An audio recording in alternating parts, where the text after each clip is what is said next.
Okay, what is mean by service marketing? Marketing management covers not only the marketing of goods but also the marketing of services. Service marketing can be defined as a process of identifying, pricing, promoting, and providing of the right services in the right time to the customers with a view to satisfy their requirements and the objectives of the service provider. Marketing management കൊണ്ട് ഉദ്ദേശിക്കുന്നത് ഗുഡ്സിന്റെ marketing മാത്രമല്ല അതിൽ include ആവുന്നത്, പക്ഷേ services മാർക്കറ്റിംഗും അതിൽ involve ആകും. Service marketing നമുക്ക് എങ്ങനെ ഡിഫൈൻ ചെയ്യാം? അതായത് ഐഡന്റിഫൈ ചെയ്യുക, ഒരു പ്രോഡക്റ്റിനെ ഐഡന്റിഫൈ ചെയ്യുക, അതുപോലെ തന്നെ പ്രൈസിങ് ചെയ്യുക, പ്രൊമോട്ട് ചെയ്യുക, and also right services right ടൈമിൽ തന്നെ പ്രൊവൈഡ് ചെയ്യുക, അതും കസ്റ്റമേഴ്സിന്. ഈ ഒരു റൈറ്റ് ടൈമിൽ പ്രൊവൈഡ് ചെയ്യുന്നതിനോടൊപ്പം തന്നെ നമുക്ക് കസ്റ്റമേഴ്സിന്റെ റിക്വയർമെന്റ്സ് സാറ്റിസ്ഫൈ ചെയ്യാനും പറ്റണം, ആൻഡ് ഓൾസോ സർവീസ് പ്രൊവൈഡറിന്റെ ഒബ്ജക്റ്റീവ്സും സാറ്റിസ്ഫൈ ചെയ്യാനായിട്ട് പറ്റണം. So that is service marketing. Nature of the service marketing. Service marketing involves marketing of intangible things or objects. In service marketing, it is difficult for customers to evaluate services before buying. അതായത് service മാർക്കറ്റിംഗിൽ വരുന്നത് എന്താ പറയുക, intangible ആയിട്ടുള്ള things, നമുക്ക് കാണാൻ കഴിയാത്ത സാധനത്തിൻ്റെ ഒരു മാർക്കറ്റിംഗ് അല്ലെങ്കിൽ ഒബ്ജക്ട്സിൻ്റെ മാർക്കറ്റിംഗ് ആണ്. സർവീസ് മാർക്കറ്റിംഗിൽ നമുക്ക് കസ്റ്റമേഴ്സിന് വളരെയധികം ഡിഫിക്കൽട്ടായിരിക്കും. അതായത് ഒരു സംഭവം വാങ്ങിക്കുന്നതിന് മുന്നേ ഒരു സർവീസസിനെ ഇവാലുവേറ്റ് ചെയ്യാനായിട്ട് കസ്റ്റമേഴ്സിന് വളരെയധികം ഡിഫിക്കൽട്ടായിരിക്കും. In service marketing, customers participate in the production process. അതായത് സർവീസ് മാർക്കറ്റിംഗിൽ കസ്റ്റമേഴ്സ് പ്രൊഡക്ഷൻ പ്രോസസ്സിൽ പാർട്ടിസിപ്പേറ്റ് ചെയ്യുന്നു. In service marketing, services cannot be stored or resold. അതായത് സർവീസ് മാർക്കറ്റിംഗിൽ നമുക്ക് സർവീസ് ഒരിക്കലും സ്റ്റോർ ചെയ്യാൻ പറ്റില്ല, അതുപോലെ തന്നെ റിസോൾവ് ചെയ്യാനും പറ്റില്ല. കാരണം ഒരു ഇൻടാഞ്ചിബിൾ ആയിട്ടുള്ള എന്താ പറയുക ഒരു ആക്ടിവിറ്റി അല്ലെങ്കിൽ ഇൻടാഞ്ചിബിൾ ആയത് സർവീസസ് ഇൻടാഞ്ചിബിൾ ആണ്. സോ അതുകൊണ്ട് തന്നെ നമുക്കത് സ്റ്റോർ ചെയ്യാനും പറ്റില്ല, റിസോൾവ് ചെയ്യാനും പറ്റില്ല. Standardisation is not possible in service marketing. അതായത് സർവീസ് മാർക്കറ്റിംഗിൽ സ്റ്റാൻഡർഡൈസേഷൻ പോസിബിൾ അല്ല.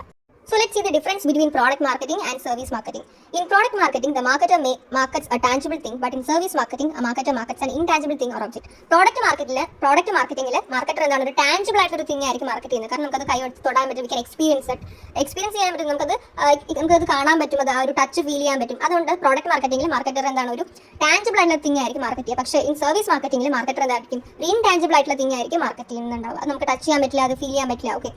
In product marketing, the customer evaluates the product before purchasing it. For example, a customer can inspect or evaluate a pair of jeans and he or she can try them on before buying. But in service marketing, it becomes very difficult for customers to evaluate services before buying. അതായത് product മാർക്കറ്റിംഗിലാണെങ്കിൽ ഒരു product purchase ചെയ്യുന്നതിന് മുന്നേ തന്നെ കസ്റ്റമറിന് evaluate ചെയ്യാൻ പറ്റും. For example, നമ്മളൊരു jeans, ഒരു പെയർ ഓഫ് ജീൻസ് വാങ്ങിക്കുവാണ് ഒരാൾ. അപ്പോൾ അത് വാങ്ങിക്കുന്നതിന് മുന്നേ ആ ഒരു പെർട്ടിക്കുലർ പ്രോഡക്റ്റ് ഇവാലുവേറ്റ് ചെയ്യാൻ പറ്റും. അതിൻ്റെ അത് പ്രോപ്പർ ആണോ അല്ലെങ്കിൽ അതിനെ പറ്റിയുള്ള കാര്യങ്ങൾ പല ടേംസിലും അതിൻ്റെ എന്താ പറയുക ക്വാളിറ്റിയൊക്കെ നമുക്ക് ഇവാലുവേറ്റ് ചെയ്യാനായിട്ട് പറ്റും. പക്ഷേ സർവീസ് മാർക്കറ്റിംഗിൽ അങ്ങനെയല്ല. നമുക്ക് ഒരു സംഭവം വാങ്ങിക്കുന്നതിന് മുന്നേ തന്നെ സർവീസസ് ഇവാലുവേറ്റ് ചെയ്യാനായിട്ട് പറ്റത്തില്ല.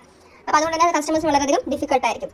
Service cannot be advertised effectively because a service cannot be pictured in an advertisement or displayed in a store. The marketer faces the difficult task for explaining the service to the customers. In product marketing, there is no such problem. അതായത് service നമുക്ക് ഒരിക്കലും ഒരു advertisement രീതിയിലൂടെ എന്താ പറയുക കൊടുക്കാനായിട്ട് പറ്റത്തില്ല. നമുക്ക് ഒരിക്കലും അത് സ്റ്റോറിൽ ഡിസ്പ്ലേ ചെയ്യാനോ ഒരു പിക്ചറൈസ് ചെയ്യാനായിട്ട് ഒരിക്കലും പറ്റില്ല സർവീസ്. പക്ഷേ അതൊരു വളരെ വലിയൊരു ഡിഫിക്കൽട്ട് ടാസ്ക് ആണ് ഒരു മാർക്കറ്റർ ഫേസ് ചെയ്യുന്നത്. കാരണം കസ്റ്റമേഴ്സിന് ആ സർവീസ് എങ്ങനെ എക്സ്പ്ലെയിൻ ചെയ്ത് കൊടുക്കണമെന്ന് മാർക്കറ്ററിന് അറിയില്ല. കാരണം അത് നമുക്ക് ഒരിക്കലും ഒരു പിക്ചറൈസ് ചെയ്ത് അല്ലെങ്കിൽ അഡ്വർടൈസ്മെന്റ് ഫോമിലാക്കാനൊന്നും നമുക്ക് പറ്റത്തില്ല, ഡിസ്പ്ലേ ചെയ്യാനും പറ്റത്തില്ല. പക്ഷേ പ്രോഡക്റ്റ് മാർക്കറ്റിംഗിൽ അങ്ങനെയൊന്നുമില്ല. കാരണം പ്രോഡക്റ്റിനെ പറ്റിയിട്ടുള്ള ഒരു അഡ്വർടൈസ്മെന്റ് കൊടുക്കാം, നമുക്ക് സ്റ്റോറിൽ ഡിസ്പ്ലേ ചെയ്ത് വയ്ക്കാം, അങ്ങനെയൊക്കെ. Price of a product is determined on the basis of its cost of production. This implies that pricing is not much complex in product marketing. However, determining the cost of producing and delivering a service is very difficult. The pricing is very difficult in service marketing. അതായത് ഒരു പ്രോഡക്റ്റിന്റെ price നമുക്ക് വളരെ എന്താ പറയുക എളുപ്പം നമുക്ക് determine ചെയ്യാൻ പറ്റും, അതിന്റെ കോസ്റ്റ് ഓഫ് പ്രൊഡക്ഷൻ ബേസ് ചെയ്തിട്ട്. അതുപോലെ തന്നെ പ്രൈസിങ് എന്താ പറയുക പ്രോഡക്റ്റ് മാർക്കറ്റിംഗിൽ പ്രൈസിങ് വലിയൊരു കോംപ്ലക്സ് ആയിട്ടുള്ള ഒരു പ്രോസസ് ഒന്നുമല്ല. പ്രൈസിങ് വളരെ എളുപ്പം നമുക്ക് ചെയ്യാൻ പറ്റുന്നതാണ്. കോസ്റ്റ് ഓഫ് ആ പർട്ടിക്കുലർ പ്രോഡക്റ്റ് പ്രൊഡ്യൂസ് ചെയ്യാൻ വേണ്ടി വന്നിട്ടുള്ള കോസ്റ്റ് ഓഫ് പ്രൊഡക്ഷൻ അത് മാത്രം നമ്മൾ കൺസിഡർ ചെയ്താൽ മതി. പക്ഷേ സർവീസ് മാർക്കറ്റിംഗിൽ അല്ലെങ്കിൽ സർവീസിന്റെ പ്രൊഡക്ഷൻ കോസ്റ്റും അല്ലെങ്കിൽ പ്രൊഡ്യൂസിങ് കോസ്റ്റും ഡെലിവറിങ് കോസ്റ്റും എന്താ പറയുക കണ്ടുപിടിക്കുക എന്ന് പറയുന്നത് വളരെയധികം ഡിഫിക്കൽട്ടാണ്. അതുകൊണ്ട് തന്നെ സർവീസ് മാർക്കറ്റിംഗിൽ പ്രൈസിങ് വളരെയധികം ഡിഫിക്കൽട്ടാണ്. ഒരു പ്രോഡക്റ്റ് പ്രൈസ് ചെയ്യാനായിട്ട് വളരെ എളുപ്പമാണ്, കോസ്റ്റ് ഓഫ് പ്രൊഡക്ഷൻ മാത്രം കൺസിഡർ ചെയ്താൽ മതി. പക്ഷേ ഒരു സർവീസിന്റെ എന്താ പറയുക സർവീസിനെ സംബന്ധിച്ചിടത്തോളം ആ ഒരു സർവീസ് പ്രൊഡ്യൂസ് ചെയ്യാൻ വന്നിട്ടുള്ള കോസ്റ്റും ഡെലിവറിങ് ചെയ്യാൻ വന്നിട്ടുള്ള കോസ്റ്റും ഡിറ്റർമൈൻ ചെയ്യുന്നത് വളരെ ഡിഫിക്കൽട്ടാണ്. In service marketing, services are produced and consumed simultaneously. In product marketing, customers can purchase a product from a store, take it home with them and store it until such time that the product is consumed. This cannot take place in service marketing. അതായത് service മാർക്കറ്റിംഗിലെ service produce ചെയ്യുന്നതും consume ചെയ്യുന്നതും ഒരേ സമയത്തായിരിക്കും, simultaneously ഒരുമിച്ചായിരിക്കും നടക്കുക. പക്ഷേ product മാർക്കറ്റിൽ നമുക്ക് എന്ത് ചെയ്യാം, കൺസ്യൂമേഴ്സിന് ഒരു പ്രോഡക്റ്റ് പർച്ചേസ് ചെയ്യാം സ്റ്റോറിൽ നിന്ന്, അത് അവർക്ക് വീട്ടിൽ കൊണ്ടുപോകാം. ആൻഡ് എത്ര കാലം വരെ ആ പ്രോഡക്റ്റ് കൺസ്യൂം ചെയ്യാൻ പറ്റും അത്ര കാലം അത് സ്റ്റോറും ചെയ്യാം. പക്ഷേ സർവീസ് മാർക്കറ്റിംഗിൽ ഇത് നടക്കില്ല. കാരണം അവിടെ ഒരു സർവീസ് പ്രൊഡ്യൂസ് ചെയ്യുന്നതും കൺസ്യൂം ചെയ്യുന്നതും ഒരേ സമയത്താണ്, സൈമൾട്ടേനിയസ്ലി ആണ്. Okay. Standardization is possible in product marketing while it is not possible in service marketing. Service marketing standardization possible അല്ല, പക്ഷേ product marketing standardization possible ആണ്. The marketing mix elements of product marketing include product, price, place and promotion. But in service marketing, apart from these 4 elements, there are 3 more elements, namely people, process and physical evidence. അതായത് marketing mix elements of product marketing വരുന്ന marketing മിക്സിൽ product വരും, price വരും, place വരും, promotion വരും. പക്ഷേ service മാർക്കറ്റിംഗിൽ ഈ ഒരു 4 എലമെന്റ്സ് മാത്രമല്ല, 3 എലമെന്റ്സ് കൂടിയുണ്ട്. ഏതൊക്കെയാണ്? People, process, physical evidence. Next is classification and types of services.